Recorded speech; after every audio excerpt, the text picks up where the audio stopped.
धाकड़ खबर, बेखौफसमा बेबाक अंदाज। धाकड़ खबर के न्यूज़ रूम से मैं आपके साथ हूं अकरम रईस खान। टिकटों के बंटवारे का ऐलान होते ही, या यूं कहें घोषणा होते ही, भाजपा में भगदड़ शुरू हो गई है। जी हां, बंगाल से ये बड़ी खबर मैं आपके सामने रखने जा रहा हूं, क्योंकि भोंपू मीडिया और उसके दलाल चाटुकार दंगाई पत्रकार तो ये खबरें आपके सामने रखेंगे नहीं, क्योंकि वो तो यहां बैठ के ऐसा माहौल बना रहे हैं कि बंगाल में भाजपा की सुनामी चल रही है, सब कुछ खत्म हो जाएगा। जबकि असल ये है जो कल खबर धाकड़ खबर ने आपको बताई थी कि प्रेस कॉन्फ्रेंस अरुण सिंह करते हैं 2 चरणों के टिकटों को लेकर। वहां 75 सीटें हैं, लेकिन सिर्फ 63 सीटों पर ही कैंडिडेट घोषित कर पाते हैं। उन 63 में से भी 4 पर जो हैं सांसद और मंत्रियों को उतार दिया जाता है, यानी कि भाजपा को चुनाव लड़ने के लिए बंगाल में प्रत्याशी नहीं मिल रहे हैं। अगर आप उस खबर को विस्तृत रूप से देखना चाहते हैं तो डिस्क्रिप्शन में लिंक लगवा देते हैं, आई बटन पर लिंक लगवा देते हैं, आप उसको देख सकते हैं। लेकिन उसी प्रेस कॉन्फ्रेंस के सामने आने के बाद अब भाजपा बंगाल में भगदड़ जैसी स्थिति दिखाई दे रही है। 2 बड़े नेता जो टीएमसी छोड़कर जो है बीजेपी में आए थे, टिकट ना मिलने पर उन्होंने बीजेपी से इस्तीफा दे दिया है। अपना इस्तीफा उन्होंने बीजेपी के प्रदेश अध्यक्ष दिलीप घोष को भेज दिया है। तो यहाँ सवाल ये पैदा होता है कि कौन है 2 शख्सियत। दूसरा ये सवाल पैदा होता है कि क्यों दिया है इन्होंने इस्तीफा टिकटों के ना ऐलान होने के बाद। तो सबसे पहले इनके प्रोफाइल पे एक रोशनी डाल लेते हैं। 2019 का वक्त था, टीएमसी छोड़कर कोलकाता से जो मेयर थे शोभन चटर्जी, वो अपनी महिला मित्र वैशाखी बनर्जी के साथ बीजेपी में शामिल हो गए थे।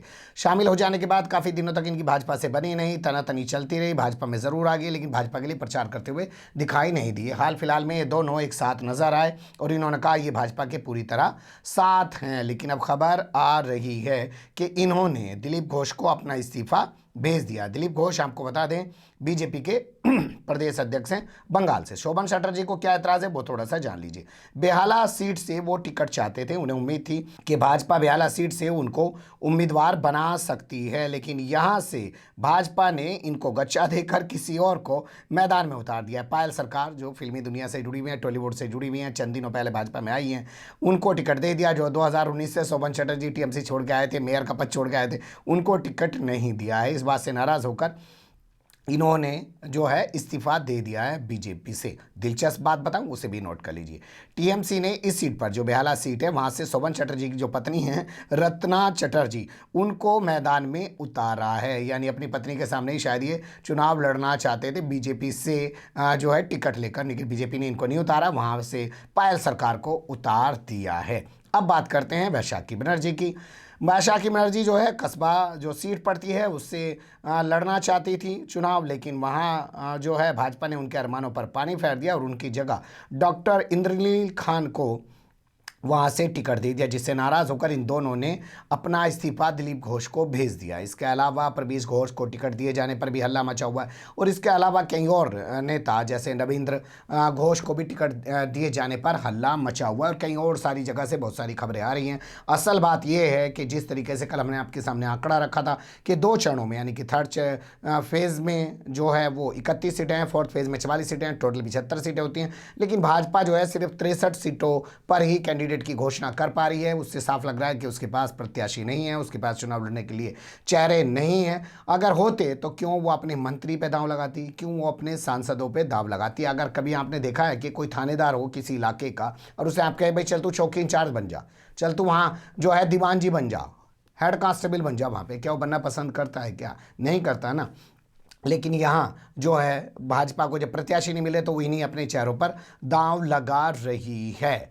तो ये जो है एक तस्वीर है और एक तस्वीर ये है कि जैसे ही टिकटों के नाम की घोषणा हुई वैसे ही अब जो है बीजेपी के अंदर एक भगदड़ दिखाई दे रही है और 2 बड़े नेता शोभन चटर्जी और वैशाखी बनर्जी जो पहले भी दूरी बनाए हुए थे, बीच में करीब आ गए थे, अब पूरी तरीके से इस्तीफा दे चुके हैं। देखना दिलचस्प होगा भाजपा उनको रोकने की कोशिश करेगी, मनाने की कोशिश करेगी या उनको जाने देगी, और क्या भाजपा ने उनको ना इधर का छोड़ा ना इधर का छोड़ा। क्योंकि आपको पता है टीएमसी अपनी तमाम सीटों पर प्रत्याशियों के नाम का ऐलान कर चुकी है, तो अब ये वापस जाएं तो इनको वहाँ से भी टिकट नहीं मिलेगा और भाजपा ने इनको टिकट नहीं दिया तो ना खुदा ही मिला ना विसाले सनम, ना इधर के रहे ना उधर के रहे। क्या भाजपा ने अपने साथ मिला के शोभन चटर्जी के साथ ये किया है, और क्या शोभन चटर्जी और उनकी महिला मित्र वैशाखी बनर्जी अपने इस अपमान का बदला ले पाएंगी, या भाजपा जो वो अपमानित फील कर रहे हैं उनकी वो भावना को ख़त्म कर पाएगी और उनको कहीं और से कोई टिकट विकट दे देगी, या ये कहेगी कि भैया सरकार बन जा रहे तो उसके बाद आपको कहीं चिपका देंगे, किसी सीट वीट पे बैठा देंगे। बहुत सारे सवाल हैं, लेकिन अभी कुल मिला के बड़ी खबर है